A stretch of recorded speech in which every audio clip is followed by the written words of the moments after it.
Shadows at Midnight story. Mia had always loved the quiet serenity of her apartment.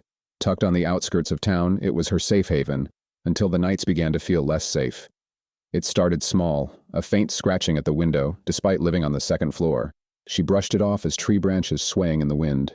Then came the footsteps, soft but deliberate, on the gravel path outside her building.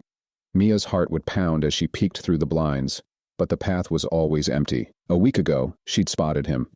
Logan, her ex, lurking across the street, his shadow melting into the darkness. They had broken up 3 months earlier.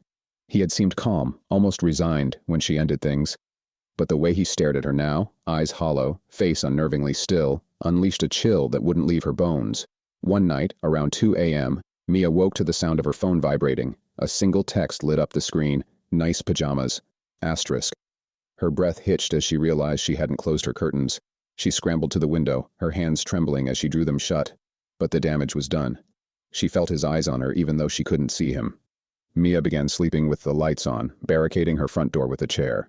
She called the police once, but Logan was careful. There was no proof, no direct threat, just the oppressive feeling of being watched. One night, the tension snapped. She was in the kitchen when she heard it. A faint creak, like someone testing the weight of the fire escape stairs. Her heart raced as she grabbed a knife from the counter, inching toward the living room. Then she saw it. His face, pressed against the glass of her balcony door. His lips curved into a slow, chilling smile as his hand lifted to wave. The power went out. Mia's scream echoed in the dark, swallowed by the night as she fumbled for her phone. But when the flashlight flickered on, the balcony was empty. The door was still locked, but the glass bore a smudge where his face had been. She didn't sleep that night, or any night after. Every time she closed her eyes, she saw him, waiting, watching, because Logan had promised her once, in a whisper she'd tried to forget, "If I can't have you, no one will." Asterisk.